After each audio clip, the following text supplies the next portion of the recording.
최재형 전 감사원장은 뭐 민주당에서 배신자다 어쩌다 이렇게 프레임을 씌우고는 있습니다만은 아직은 그쪽도 이제 달걀에서 깨어져 나온 병아리 정도니까 거기다 뭘 하기에는 좀 시기상조라고 생각했는지 그렇게 공격을 하지는 않고 있어요.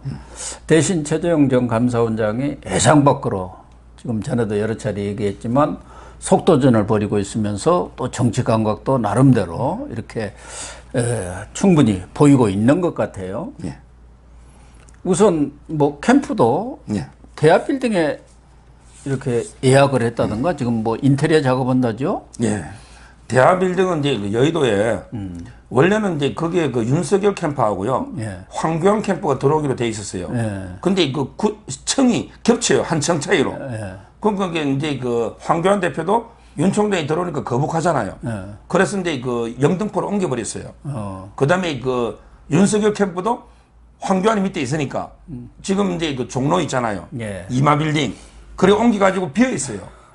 거기 두 개를 최재형 원장이 상당히 이번에 치고 들어온 지금. 아, 그렇군요. 예, 제가 이게 그 집 윤석열하고 황교안 캠프 분쟁 요걸 제가 좀 이게 관여했거든요. 예. 따라서 이제 그 부분 제가 좀 아는데 지금 현재 그 최재형 원장이 그 캠프가 워낙 유명하죠. 대하빌딩이. 아, 유명하죠. 워낙에 유명하니까 뭐 장소는 아무래도 이게 그 영등포나 네. 종로보다는 이게 여의도가 그래도 중심 아닙니까? 네. 그 점에서 이제 그 장소는 잘 잡은 것 같아요. DJ, MB, 뭐 박근혜 전 대통령들이 다 캠프로 사용했고 최재형 캠프에서는 뭐 열린 캠프 이렇게 이름을 정한 것 같은데 실무진도 좀 보강을 했네요. 예, 주로 이제 그 안철수 팀에 있던 분하고 이제 YS 그 이명박 대통령 때 청와대에 있었던 행정관 김기철. 아, 그렇군요. 그분은 이제 그 이명박계입니다.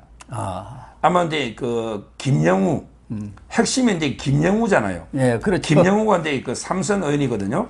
이분은 이제 김영우는 뭐 김무성계는 아니고요. 예. 김영우는 제가 정치 입문할 때부터 제가 많이 봤거든요. 예. 제가 MB 좀 있었으니까 그때 보면 이제 그 MB 직계입니다. 예, 그렇죠. 직계 중에 직계예요.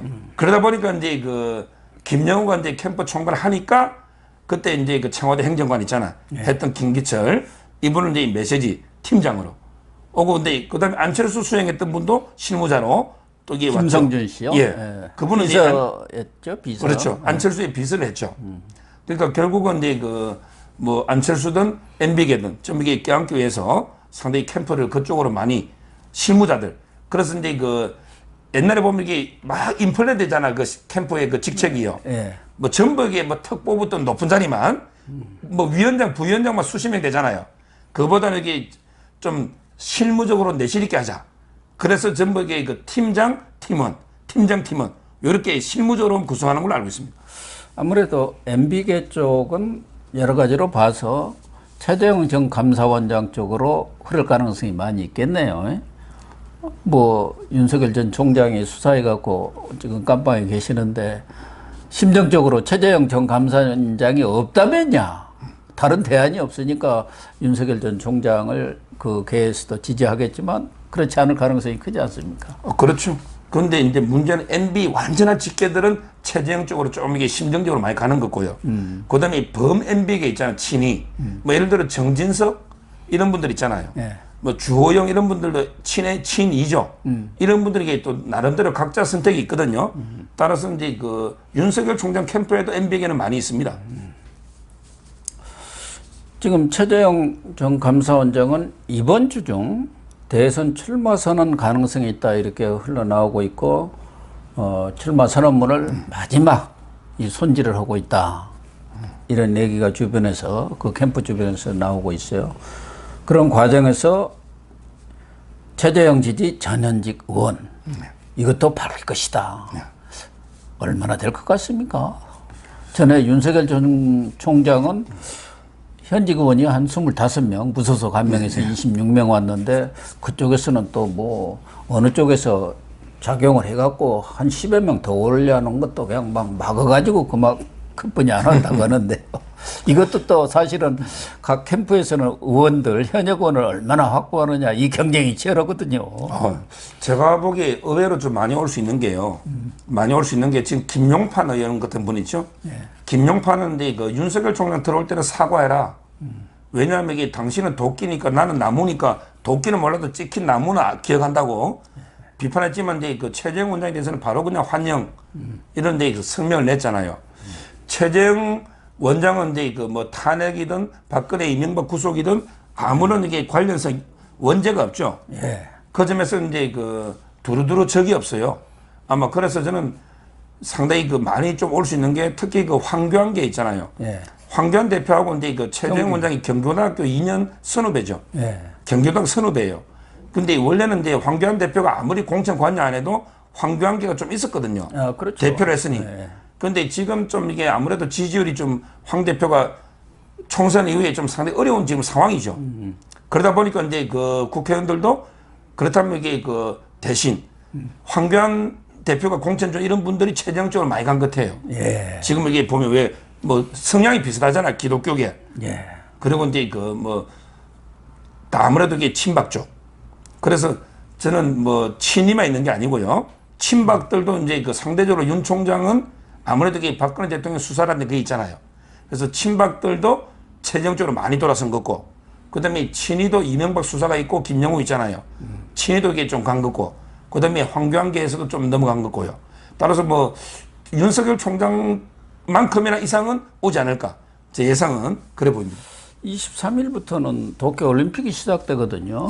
그럼 아무래도 국민들 관심이 무관중이라고 하지만 뭐 국민들은 뭐 관중이 있고 없고 그 선수들 간에 겨루기니까 우리 국민들은 텔레비에 그쪽에 쏠릴 것 아니겠습니까? 관심이.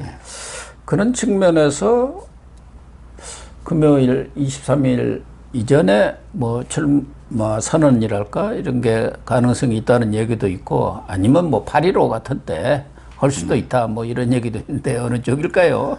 뭐 올림픽인데 뭐 이미 그 일본이 워낙 이번에 문재인 대통령 보고 뭘 했습니까? 저기 유튜브 방송에도 입이 담기 어려울 정도로 그 공사 있잖아요. 이런 데 막말도 하고 해서 뭐 과연 이게 그 올림픽은 뭐 또 올림픽대로 얼마나 관심이 있을지 모르겠지만 그렇지만 이게 정치 이제 그 일정은 또 일정대로 가야 되거든요. 그러니까. 그 점에서 이제 뭐 저는 예정대로 출마 선언할 걸로 보이는데 가장 이게 그 핵심적인 메시지가요. 한 두 가지 나올 것 같아요. 하나는 이제 뭐냐면 흠결 없는 후보론. 도덕적으로 깨끗한 거 있잖아요. 뭐 이번에 워낙 털 게 없으니까 그 목동 아파트 있거든요. 그 목동 아파트에서 이제 그 최재형 원장이 그 할아버지 있잖아요. 아버지가 이번에 돌아가셨죠. 최영섭 대령. 93살에. 근데 그 할아버지 있잖아요. 할아버지도 얼마 전에 돌아가셨어요. 100살로. 장수 집안이에요.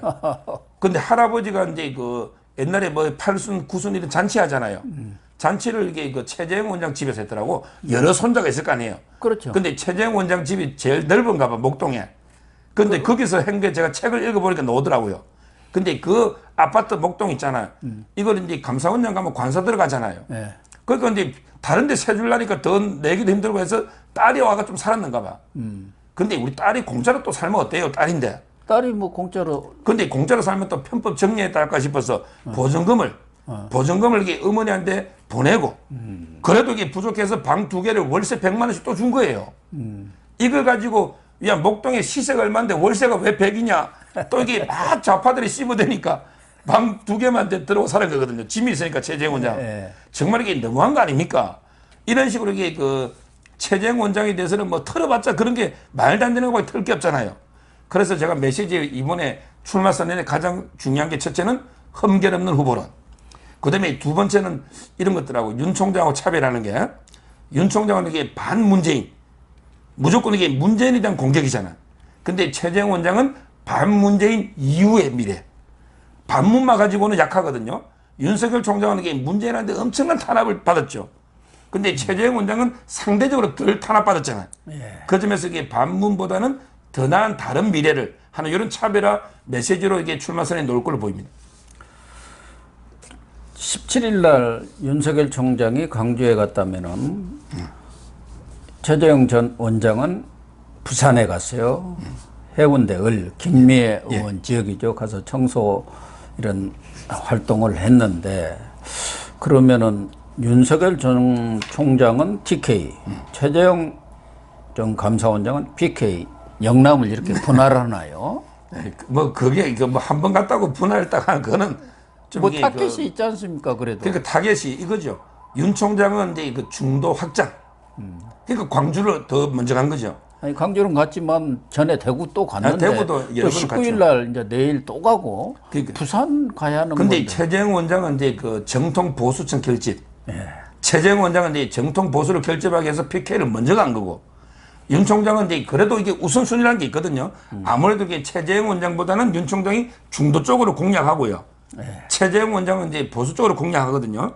요 차이만 있는 거지. 거기에 또 TK와 PK를 또 나누는 그거는 뭐 제가 보기에 의미가 없고요. 근데 그 최재형 원장이 청소한 거 있죠. 이것도 이게 시비 거는 사람도 있어요. 근데 제가 그러지만 청소하는데 시비 건 사람 있어? 아이, 좌파들이 깨끗하니 대선 후보가 이게 좀 큼직큼직한 공약 정책을 해야지 쪼잔하게 청소가 뭐냐는 사람도 있습니다. 근데 저는요, 이게 저도 다른 누가 청소했으면 저도 비판했을 거예요. 왜? 쇼다고. 근데 최재형이니까 쇼가 아니라고 저는 보는 거예요. 다른 어느 후보가 이게 이 바쁜데 쓰레기 치우고 있으면요, 저마다 또 쇼한다. 쇼한다고 이게 막 욕할 겁니다. 근데 최재형 원장은 어릴 때부터 이게 봉사가 체질화된 사람이에요. 한마디로 이게 진정성, 진심이 있는 거죠. 이 말은 이게 쇼를 모르는 거예요. 그 점에서 저는 평소에 그냥 습관이 그대로 놓은 거지, 뭐 쇼는 아니다. 저는 이렇게 보는 거예요.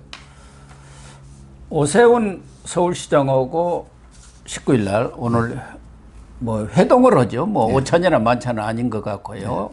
아무래도 지난번 부친 상 때 이렇게 방문해 주신 데 대한 감사의 표시라고 하지만 또 찾아가면은 뭐 그건 하나의 명분이고 또 무슨 얘기가 좀 있을까요? 그렇죠. 제가 이제 물어보니까 윤석열은 안철수, 그 다음에 그 최재형은 오세훈의 공을 들여요. 바로 이게 얼마 전에 서울시장 보십시오. 오세훈은 국민의힘에서 바닥에서 이게 떴죠. 나경원 이기고 국민의힘에서 떴죠. 그 다음에 안철수는 장외에서 떴죠. 그렇다면 이게 저는 윤석열 총장은 제3지대에서 한다면 안철수하고 이게 철성연대를 해야 되는 거예요. 그러면 이게 제3지대에서 어느 정도 이게 중심을 잡을 수 있잖아요. 근데 그 최재형 원장은 상대적으로 이제 그 오세훈 모델, 제2의 오세훈 모델 있잖아요. 왜? 오세훈 시장도 이게 국민의힘에 들어가서 지지율이 낮은 데서부터 이게 후보가 되면서 끝내 서울시장 됐죠. 그럼 이게 최재형 원장도 국민의힘에 들어가지고 국민의힘에서 후보가 되면서 지지율이 컨벤션 효과에 급상승하면서 윤석열과 결승전하면 안철수 이기듯이 이긴다. 이런 게 모델이거든요. 그래서 저는 상당히 그 최재형 측에서는 오세훈 시장에 대해서 상당한 공을 들이고 있는 걸로 그렇게 알고 있습니다. 여기는 뭐 제세 연대입니까? 세상을 제패하겠다 해가지고 최재형, 오세훈. 좋은 장면인데 제세였는데. 근데 이거 하여튼 공을 들이고 있고 그렇지만 이제 그 뭐 오세훈 시장은 좀 중립적으로 지키지 않을까는 보입니다. 또 공직에 있지 않습니까? 그렇습니다. 더군다나 오세훈 시장은 이미 윤석열 전 총장도 만났지 않습니까? 그렇죠. 제일 먼저 만났더라고요.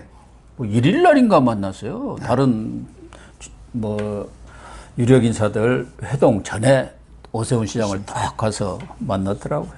그러니까 오세훈 시장으로서는 뭐 어느 쪽에 기울기는 좀 어려울 겁니다. 상황으로 봐서는. 어쨌든 최재형 전 감사원장이 이 지난달 28일이죠. 이렇게 감사원장을 내던지고 나와서 아주 활기찬 그런 정치 행보를 걷는 것 같습니다. 그러나 지금 빨리 정치를 하겠다고 마음을 작정했기 때문에 국민들한테 선을 보이는, 진짜 선을 보이는 것은 출마 선언을 하고 자기의 정치적 포부를 기자회견을 통해서 발표를 하는 것이죠. 뭐 기자한테 발표하는 게 아니라 언론을 통해서 이제 국민들한테 선보이는 건데 그 작업이 좀 조기에 이루어져야 하지 않겠나 그런 생각이 드네요. 이렇게 외곽만 치고 다니다가는 또 자칫하다가는 뭐 하는 거야 이런 소리 나옵니다. 근데 이거 제가 그 최재형 원장 그 행보를 보니까요. 역시 이게 보통 분은 아닌 것 같아요. 그분은 이제 일단 워낙 그 도덕성이나 봉사 이런 게 있잖아요. 한마디로 이제 그 인간적인 면이 있잖아요. 이 점에 이게 도덕적으로 워낙에 좀 완벽에 가까울 정도로 이러다 보니까 이제 뭐 그거는 걱정이 안 되고 검정. 그다음에 그 정책 부분 있죠. 이 부분도 이게 판사를 했지만 평생 그렇지만 이제 감사원이라는 거는 모든 분야를 감사를 하잖아요. 예. 솔직히 감사원 4년 가까이 했지 않습니까? 그러다 보면 이게 국정 전반을 좀 들여다볼 수 있거든요. 예. 그 점에서는 이제 상당히 저는 내공이 있고요. 그다음에 행보도요. 행보도 이게 뭔가 윤 총장과 차별화되는 제가 항상 이게 방송에서 강조했던 게요. 어떤 이게 차가 달리잖아. 근데 그 차를 추월하려면 똑같은 차선으로 가가 추월이 됩니까? 차선을 바꿔야지 추월이 되잖아요. 예. 근데 윤석열 총장이라는 차가 1차선으로 달리고 있어요. 최정희가 뒤에 가는데 그 차선 안 바꾸고 어떻게 추월합니까? 그럼 이게 차선을 2차선으로 바꿔야 추월이 되잖아. 예. 따라서 그러니까 최재형 원장은 윤 총장과 다른 길을 이게 가야 된다. 이랬거든요. 예. 그랬더니 바로 그냥 광속 행보로 정광석과처럼 국민의힘에 바로 입당해 버렸잖아요. 예. 출마 선언 다음 날. 이거는 상당히 잘한 행보거든요. 그래야만 이게 뭔가 반전의 기회가 있을 거 아닙니까? 따라서 저는 이런 게 정치 감각이나 정치 행보가요. 상당히 좀 잘하고 있고 그게 바로 이제 김영우 의원이든 캠프에 좀 정치 전문가들이 있는 것 같아. 윤 총장은 좀 이게 이석준 국무조정실장 행정가만 자장으로 있거든요. 그 외에는 이제 자원봉사 이제 김영환 의원이 자원봉사 좀 가긴 갔죠. 그렇지만 이게 오라에서 모셔간 건 아니잖아요. 그 점에서는 이제 조금 윤 총장도 캠프에 보강 필요하다 봅니다. 근데 장외 빅3 중에 한 명으로 불리는 사람이 김동연 전 경제부총리예요. 저는 그렇게 정치 등반도 쉽지 않으라고 보는데 오늘 대한민국 금기 깨기라는 책을 출판하면서 본격적으로 정치 입문을 한다. 이게 지금 언론이 보도하고 있는 내용이고 오늘 오전에 CBS 라디오 인터뷰를 했는데 우리 국민을 위한 길, 미래와 우리 국민을 위한 길이라면은 마다하지 않고 헌신하는 것이 도리다. 이게 무슨 뜻일까요? 어떻게 봅니까? 김동연 전 경제부총리는. 본인들이 아마 대선에 뜻이 있어가지고요. 예. 뭐 노겠지만 제가 보기에 그냥 완전히 대선 후보가 되기에는 지금 이게 조직이라든지 지지세가 좀 약해 보입니다. 이분들에게 스토리도 있고요. 상당히 훌륭한 분입니다. 예. 정말로 이게 상고에서 어려운데 어떻게 입법고시, 행정고시 양과합격해서 쭉 고위 관료로서 근데 그때 이분 제가 책을요 미리 구해가 좀 봤어요. 대한민국 금기이잖아요. 정말 이게 정치인들 책치고는 내용 있는 책입니다. 제가 이분 책은 다 봤어요. 옛날에 제가 이분 쓴 것도 제목은 갑자기 생각 안 나는 뭐 유쾌한 반란 이런 건데요. 그것도 그 책도 내용이 있어요. 근데 이분 책은 이분이 노무현 때 우리나라 비전 2030을 만드신 분이에요. 그거 제대로 된 겁니다. 노무현 때 만든 그걸 잘 만들었어요. 근데 문재인가 망치나서 그렇지. 그 이후에. 따라서 이분이 능력도 있고 개인적으로 스토리도 있고 상당히 훌륭한 분인데 지금 이게 타이밍이나 모든 걸 봤을 때 독자적인 대선 후보로 되기는 좀 어렵고요. 그렇지만 이분이 훌륭한 자산이 될 수 있는 게 자, 누가 이제 선거 후보 되죠. 윤석열이든 최정희든. 근데 선거대책위원장으로는 아주 좋습니다. 그렇죠. 이분이 경제 전문가예요. 예. 경제 전문가고 저쪽에 좌파 경제 정책을 누구보다 잘 알고 있어요. 이분이 최저임금의 급속한 상승 반대하다가 그만두신 분이에요. 예. 따라서 저는 상당히 선거대책위원장으로서 경제면에서 좌파 공격에는 아주 적임자고요. 그 다음에 이분이 또 좋은 게 저는 경기지사로서는 최고입니다. 예. 아주대학의 총장도 하시고 아주 이제 하니까 다음에 바로 지방선거죠. 그럼 이게 이재명이가 지금 하는데 넣으면 또 경기도지사가 제일 중요하죠. 인구가 1,300만이에요. 이재명이가 다시 나오고 그게 이재명이가 나가고 나면 거기 또 전해처럼 좌파 놀 거 아닙니까? 근데 우리 우파 쪽에 후보가 남경필 이후에 후보가 별로 없어요.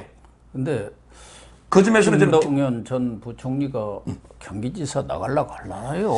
더 큰 꿈을 가지고 그러니까 있지 이번에 않나요? 대선은 현실적으로 어려우니 본인에게 이번에 입문을 계기로 선거대책위원장도 하고 그다음에 경기도지사로 우리의 자원이 없으니 나가면 이게 아주 필승 카드 아닌가? 저는 이게 최재형 원장도 마찬가지라 봐요. 이번에 후보가 되면 좋고요. 후보 안 되면 최재형 원장 인문의 절망에 버릴 겁니까? 안 그래도 이게 카드가 많잖아요. 우리가 정권 교체가 되면 최재형 원장을 뭐 예를 들어 이제 뭐 대법원장도 할 수 있는 거고 대법원장이 책임져죠. 뭐든지 예. 저는 이게 얼마든지 활용할 수 있다는 거예요. 뭐 총리를 해도 되고. 그렇죠. 예.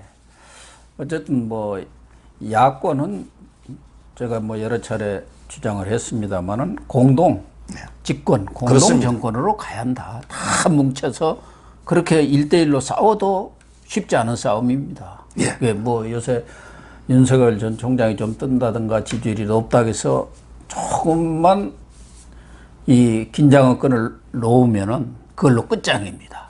예. 어느 쪽이든 긴장의 끈을 놓쳐서는 안 됩니다. 예, 그렇습니다. 국민이든 후보자든 다 마찬가지죠.